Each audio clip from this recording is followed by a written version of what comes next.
casharkan waxaan ku baran doonaa wax loo yaqaano database management system. Database management systemku wax kala maaha, waa software ama waa barnaamij loo isticmaalo in lagu maamulo databaseska. Database management system oo inta badan loo soo gaabsado DBMS is a software used loo isticmaalo to manage database in lagu maamulo maxay databaseda kala duwan. Database management system tusaaladan soo qaadano waxaan haysanaa maybe computer baan haysanaa, computerkeeni gaar ahaan waa interface aan computerka isticmaalanay.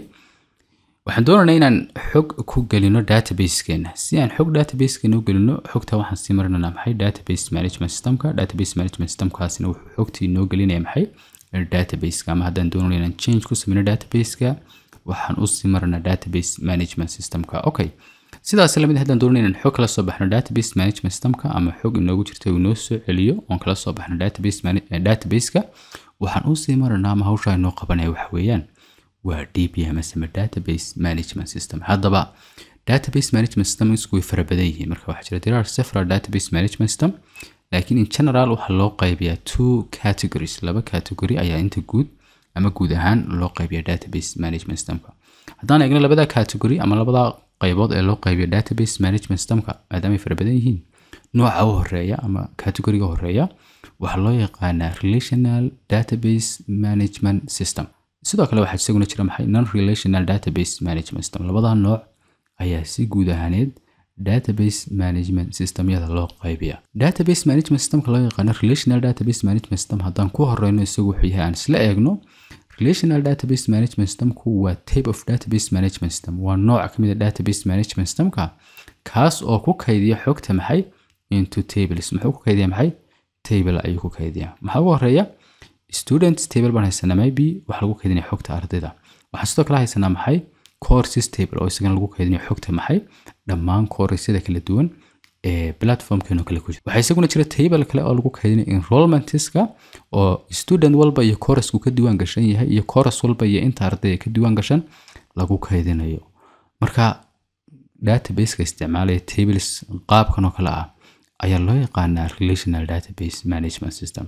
Relational database management systemka tableskiisa waa la isku xiri karaa. Tables can be linked. Tableska waa la isku xiri karaa marka la joogo relational database management systemka to establish si loo aasaas ama loo sameeyo relationships. si loo sameeyo database relationship ama tableskan si looga dhaxaysiyo relationship waxaa la isticmaalaa marka tableska waa la isku xiri karaa.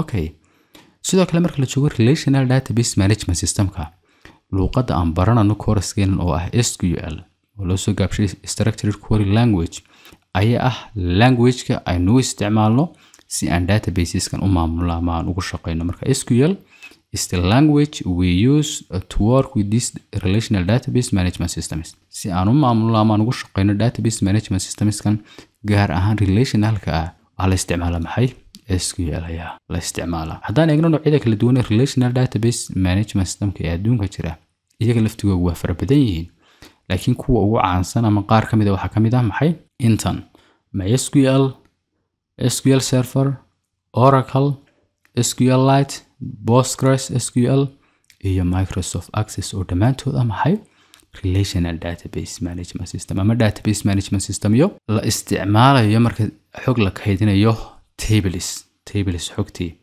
lagu kaydinayo. haddii aan ku noqono markaa halkii aan soo aragnay ama categorieskeeni waxaan soo sheegnay relational. marka relational wuxuu yahay waan soo baranay.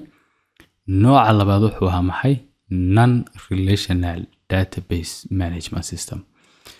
non-relationalkan haddaan isla eegno, non-relational database management systemku isaguna waa nooc database management systema kaas oo xogta u kaydiya format ama qaab sida document oo kale. xogta wuxuu kaydinaya as a document oo kale, as a graph oo kale ama as a key value pair. marka rather than tables, halkii uu tables ay u ka kaydinayeen kuwii hore relationalku, kani tables ma isticmaalayo balse xogta wuxuu kaydinaya as a document format, as a graph format or key value pairs ayuu ku kaydinaya.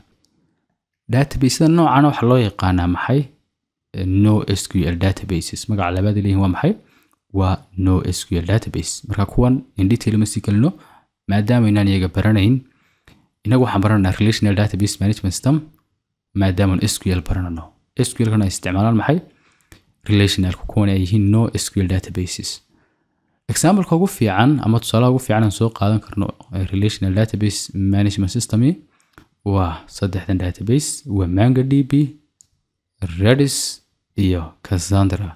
saddexdan nooc ayaan u soo qaadan karnaa tusaale non relational database management system. waxaan baran doonaa inagu mid kamid ah database management system yada relationalka. kuwan waa non relational database management system balse inagu waxaan baran doonaa relationalka.